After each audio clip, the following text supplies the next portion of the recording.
What person has gone the farthest with the least amount of talent? Story 1. Catch Me Outside Girl. Edit. Seems a lot of people are happy this is a common answer. Truth be told, as am I. Edit 2. There's a lot of people saying she has a song called Gucci Flip Flops, and as a person who's not into materialism, this makes me dislike her even more. More like Dr. Phil. Oh, you have this problem? Have you tried not having that problem? Standing ovation from the audience.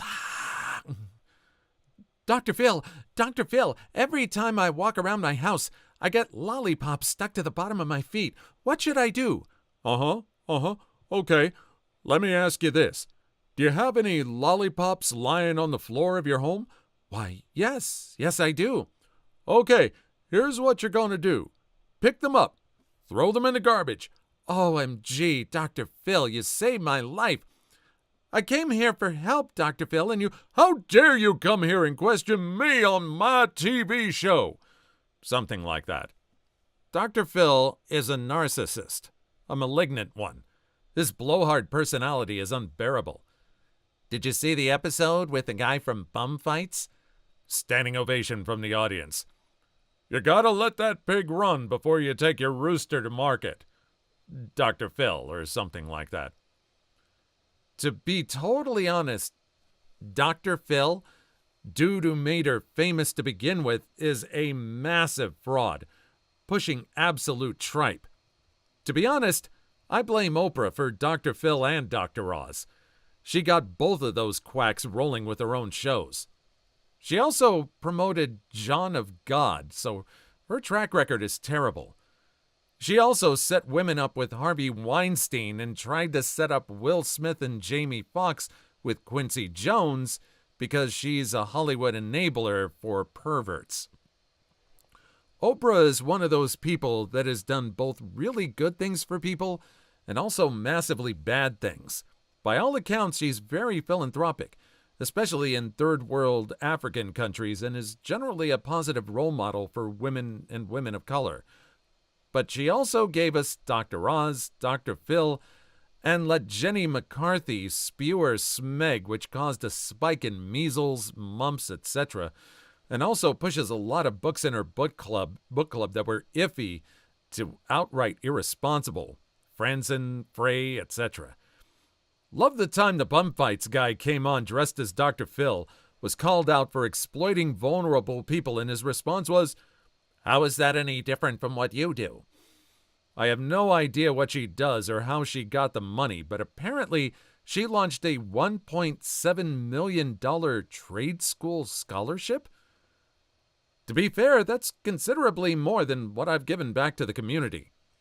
Yeah, everything I read about her since her Dr. Phil era is good.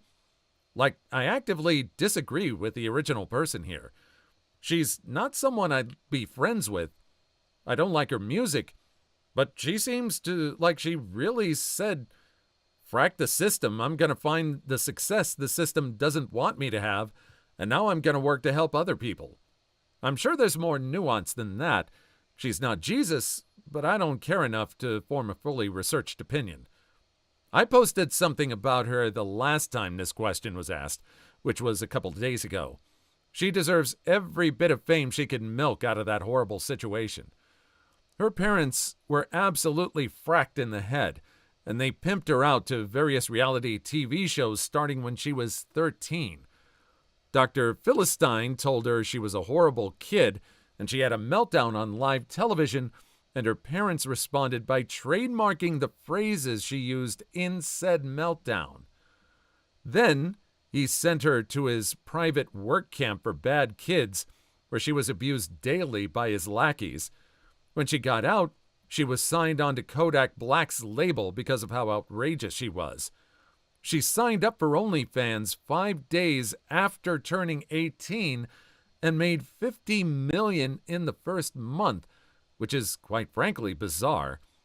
Yeah, she's fracked up, but coming out of that environment, who the hell wouldn't be?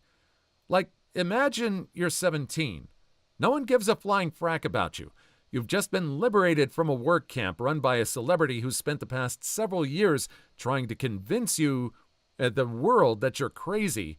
Your parents are scheming to see how much money they can make off of this because they see you as a walking paycheck. And a bunch of perverts on the internet have started a countdown to the date they can legally fantasize about you. What an absolutely fracked way to grow up. Edit. The $50 million quote is from her. I don't know exactly how much it actually was, and I don't really care. It's weird to pay to see nudes from someone who turned 18 just days ago. It's very weird that over 1 million men thought this was a totally rational and normal thing to do. I'm not backing down on that. And if you think that's a normal and rational thing to do, really ask yourself why that is. Edit 2. Thank you for the awards. For the people still not getting it, I have no issue whatsoever with spicy workers or corn. It's not about if she's supplying, I'm buying. You, the adult in the situation, are supposed to know better. If you truly, honestly don't see anything ethically wrong with counting down the days until a kid grows up so you can jerk off to them, makes me nauseous just typing that out. How young would you go if there was no law in place? That's what's disturbing about it. Not sure if this is common knowledge, but last year she set up a scholarship fund to help people pay for trade school educations. I didn't really think about her all that much before that, but she gained a bit of my respect for that. And that first story goes on a really wild roller coaster. I didn't really follow much about that girl. Bad Barbie, whatever her name was, Bad Baby, or something like that. All I remember is Dr. Phil, and I was so upset with my obsession with Sesame Street in that they gave him his own puppet and a skit on the show, Dr. Phil. Story 2. Look up Warren Harding as well. He boned a ton of mistresses and did and cared about nothing else. Basically outsourced management of the presidency to his wife/project leader, Florence, and sold the government out to his cronies to an unheard-of degree, even for back then. The teapot scandal was the least of his problems. Harding was a pretty handsome devil. One of the reasons he got the 1920 nomination was the women's vote, as it was the first presidential election in which they could vote. His handlers wanted to appeal to the newly enfranchised female vote, and it did help him. He perished while in office, and that brought us Calvin Silent Cal Coolidge, a man of very few words. Famous Cal quote? After all, the chief business of America is business. My favorite Silent Cal story is the one where he goes to church alone on one Sunday because his wife was ill.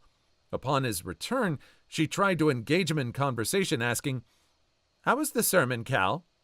"Good," he answered. She tried again. "What was the sermon about?" "Sin," he replied.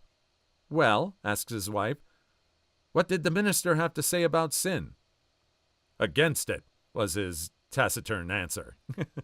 Calvin Coolidge decided he wasn't going to run for a second full term, so he called a press conference, handed out sheets of paper saying, "I do not choose to run for president in 1928, refused to answer any questions, and left." Funniest president in history. Coolidge was probably the last president that didn't increase the power of the executive branch while in office. Stories like this and the reason why he didn't run, he said 10 years would be too long for any person to hold the office, kind of explain why. He wasn't a person that sought attention or power. He was thrust into the presidency, did his job well, and quietly went home. My favorite? A woman seated at a table next to Calvin Coolidge turned to him and said, "Mr. President, I bet my friend back home that I could get 3 words out of you. What do you say to that?" "You lose." My favorite, unironically, "We can't do everything at once, but we can do something at once." Reading up on Coolidge, he seems like a good and decent man, even if perhaps his policies may have contributed to the Great Depression. Wikipedia makes the claim that he was influenced by the ethics of one of his professors, which he described as such. There is a standard of righteousness that might does not make right. that the end does not justify the means, and that expediency as a working principle is bound to fail. The only hope of perfecting human relationships is in accordance with the law of service, under which men are not so solicitous about what they shall get as they are about what they shall give. Yet, people are entitled to the rewards of their industry. What they earn is theirs, no matter how small or how great. But the possession of property carries the obligation to use it in a larger service. The President and Mrs. Coolidge were being shown separately around an experimental government farm.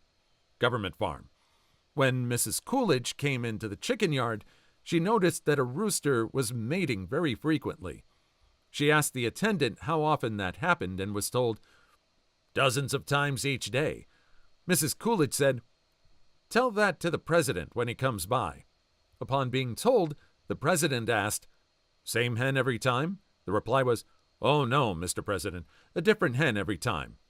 President, "Tell that to Mrs. Coolidge." Man, I did not realize that the presidencies back in those days had that kind of scandal going on with them. And it went a lot from just talking about Warren Harding to a lot on Calvin Coolidge. I don't remember all of what Warren Harding did as president, but I hope it's just nothing more than women thought he was hot, so that's how he became president, because they just got the chance to vote. Story 3. DJ Khaled. I used to believe that until I heard him play the guitar that Bob Marley's family gifted to him. That dude, I used to believe that until I heard him play the guitar that Bob Marley's family gifted to him. That dude shreds. There's a YouTube link that I'm going to have to look at later. Holy hell, that's hilarious. I didn't know what I was expecting, but it wasn't that. He has identical guitar skills to my 7-year-old, who has literally never attempted to practice the guitar. What he thought he sounded like, and there's another YouTube link. It looks like he's playing that guitar with a handful of beef. I honestly don't think he can read. I also got kinda the sense that he thought it was Bob Marley's personal guitar, not a production model that they were hoping he would do exactly what he did with it. Thank goodness it wasn't. It would have been like that scene in Better Call Saul where he's butchering Smoke on the Water on Richie Blackmore's guitar, only worse and in real life. Based on that video, I have to agree with you. There's more than a rumor going around that he genuinely can't read. I've seen multiple videos of him getting other people to read things out for him. I have a feeling that this is more common than people generally think, and even if he's illiterate, he can probably read and write short words, and probably longer ones with visible effort, enough to get by. That level of illiteracy is a fairly invisible handicap. A man who can't eat hot wings, see hot ones, and refuses to go down on women, but expects them to suck his tool, random podcast, and can't play a guitar, a useless human being. He just straight up refuses to eat any after the third hot wing, I think. Host calls him out for being a quitter, and he says something idiotic along the lines of, "I'm not quitting, I'm just not doing it anymore." I can't remember exactly how it went. That Hot Ones is probably the funniest smeg I've ever seen. Man claims he never takes an L when he stops at wing number 3. Absolute pansy. Whenever something fracks up in my life, I just say I never take an L. He's not a rapper, not a producer, not a composer. He's barely even a DJ. He's literally a hype man that talks before other people's tracks and puts his name on it. My favorite meme is him, "Hey, name, let's collab. You write a song and I'll shout my name at the start of it." He's very good at shouting his name. Yeah, I don't know how he gets what he gets. Now, the place that he has. I mean, the videos that you see of him filming, he has to at least rent that place out that he's at, or the people that are around him.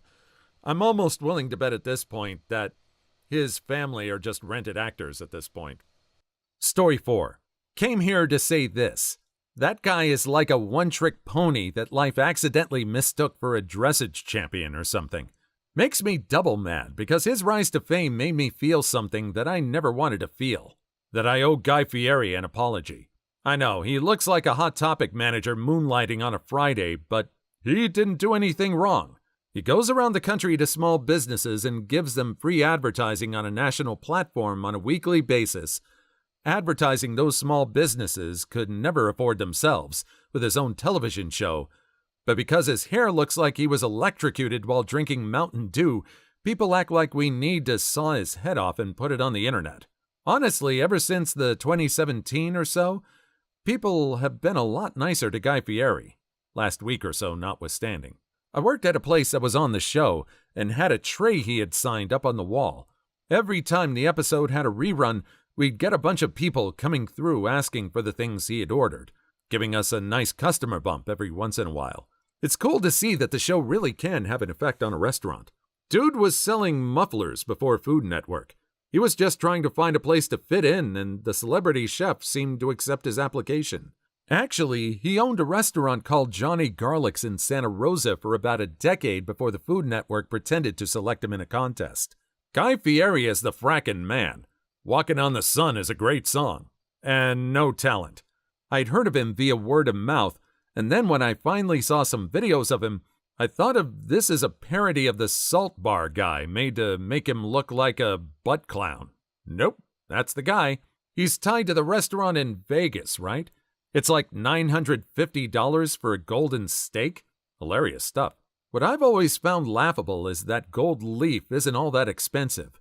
You can get like a pack of 2 dozen for $15, and it doesn't taste like anything. It's just some weird old flex trashy people with money do to say they've got some money. Story 5. The frackin' artist who taped a banana to a wall and sold it for $150K. He's a talented con artist. People buying garbage art deserve to be conned, honestly. How about Piero Manzoni? He put 2.7 kilograms, 5 pounds of his own feces into 90 cans and sold them as art. One can be sold for 275,000 euros, and there's a URL link here I'm not going to repeat. Artist's poop contains 30 gr net, freshly preserved, produced and tinned in May 1961. I'd argue that he has a very good talent for parody and a great understanding of human nature, as he managed to develop one of the most important and talked about pieces of art in the last 50 years with nothing more than a banana, a piece of duct tape, and a certificate of authenticity, which is intentionally, ironically, the only actual permanent bit of art. Comedian by Catalan, the name of the art and artist, is intentionally a subversive p-take on the very concept of art itself, and in particular the value we assign art, and the process by which we view things as authentic art or not, and the strange power we give a signed piece of paper. The first thought everyone has about the work is perfectly correct. This art is just some dumb random banana from the kitchen taped to a wall without any talent or skill. What makes it special, though, is that this particular random banana from the kitchen taped to a wall has a certificate of authenticity. The main point of the art is that it's a weird and strange idea that a dumb banana taped to the wall magically becomes authentic art just because there's a certificate that says so. What lots of people fail to realize is that the artist Catalan is in on the joke and completely agrees that it's a weird and stupid idea to consider something with no intrinsic value a work of art just because there's a certificate that says it is. Catalan clearly finds it funny that regardless of whatever criticisms or insults people throw at his dumb idea, he can always just point at the certificate he made that he can wave around that makes his dumb idea art, which is why he called it comedian. I personally find it pretty funny and clever. Please like and subscribe if you made it this far. I hope you'll enjoy the rest of the video and have a wonderful day. Story 6. The Salt Bay Dude. He had one viral video, made it onto multiple talk shows, and has just become a big tool with a massive ego. He made it onto the turf with the teams during the celebration after the FIFA World Cup. I forgot about that, and he took the cup to try and take a picture, right? I remember him trying to get a picture with Messi, and Messi just had a "who the frack are you" expression on his face. Meanwhile, every footballer out there jumps to cook with Sizzin Burek. He's the apex main character.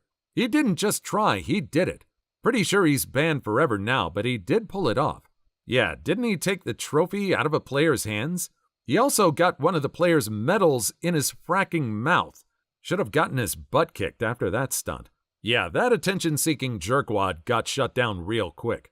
I hope he's still salty about it. Yeah, there are a lot of other chefs that have a lot more longevity. Actually, there's even one you might not call a chef, but this guy Aki that runs a deli, and people always come up to him and ask for stuff the Aki way, and I like his stuff. And there's a bunch of other people that I like. I don't even remember the last Salt Bae video I ever saw. Story 7. James Cordon. He isn't funny. He never was. He isn't quick, witty, or observant. He has poor timing. I just don't get it. Even smeg comedians like Michael McIntyre are at least high energy or something that can engage a crowd. Edit. Gavin and Stacey is unfunny puerile smeg. Never forget when Jimmy Kimmel asked Cordon to name 2 cameramen on one of his games, and Cordon couldn't even do that. James Cordon is famous for laughing at other people's jokes. Jimmy Fallon has entered the chat. To be fair, he's an amazing impressionist. Jimmy is also a great comedic writer. He did a lot of writing for SNL during his time there. He's also allegedly a complete piece of smeg.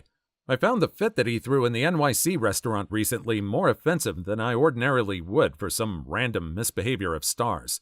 I think it's because I've been to that same restaurant a few times on trips to NYC and have fond memories of the place and the meals.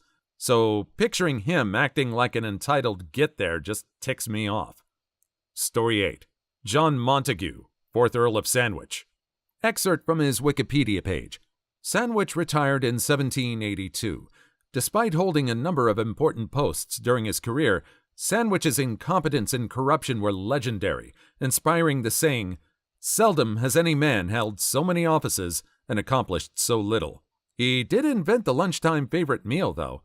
Nah, his butler invented it. All Earl 4 did was ask for food he could hold in one hand while he played cards. The butler's name? Tom Subway. Coincidence? Well, I could have sworn it was Phil Hoagie. He was a real hero. Story 9. Lest we forget, and yet another YouTube link here, DJ Khaled. My favorite one was his appearance on Hot Ones, where he quit like 2 wings, and then accused the host of having easier wings than he did, then followed that up by refusing to admit that he quit. Just because I stopped doesn't mean that I quit. He even insisted that he and Sean swap wings. Obviously, he then realized it wasn't a joke he played on guests. Khaled just played himself instead. Wow, that is a really, really dumb thing to say. Seems legit. Story 10. Dora the Explorer. She uses a talking map, has such a hard time making decisions that she has to ask kids to help her and keeps getting stopped by a sneaky swiper, but he's not even that sneaky. I see him coming every time. I don't understand how she hasn't gotten lost yet. Carmen Sandiego seethes hearing that name. Carmen Sandiego doesn't get near the love she deserves. After being forced to watch too many episodes of Dora, I came to a sleep-deprived explanation. See, Map is a djinn and is magical and powerful, but despite being bound to serve Dora, it's an evil trickster spirit, and is always trying to lure Dora to her doom to be free of her. That's why whenever Dora asks to get to the library, it directs her to go through the forest of the Amazon, through a crocodile-infested river, and past a volcano. It wants Dora gone. Story 11. Bella Porch for her stupid head-bobbing TikTok. I hate how she tries to justify her success with pity me statements such as, "I was bullied growing up." Like, weren't us all? She doesn't have to justify anything. She didn't cheat to get ahead. She acted like a goof and it got 60 million views. She kept doing it, and it kept getting views, then she got into music videos and brand deals. I'm not saying she's talented or deserves the success, but people are extremely willing to give her attention for whatever she's doing.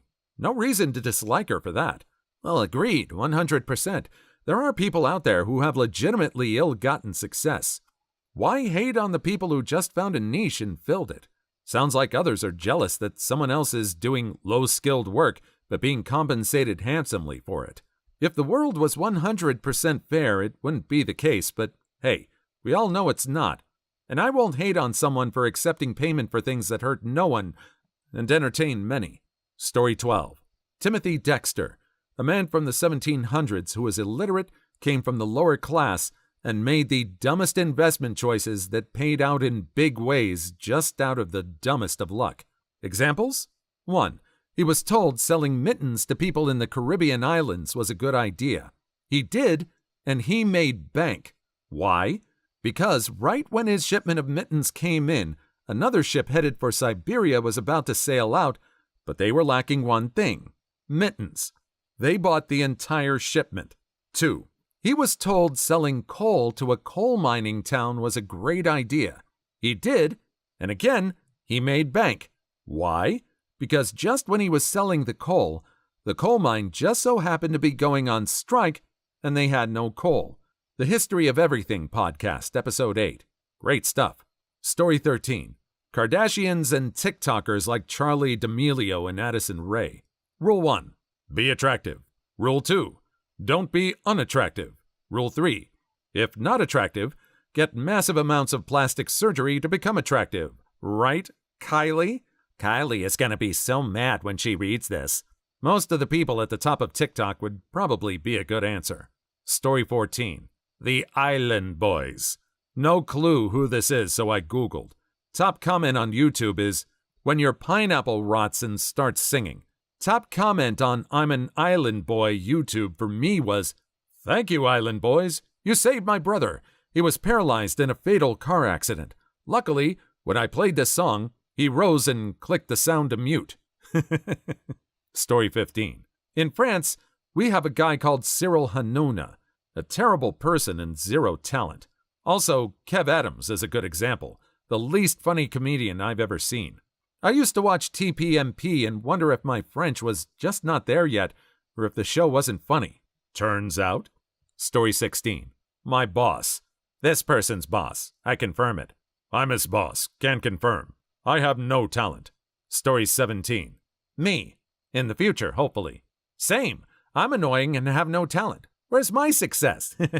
Story 18. Steiny from the Nelk Boys. Please leave your story in the comments. I would love to make a video on them in the future. Also, don't forget to like and subscribe.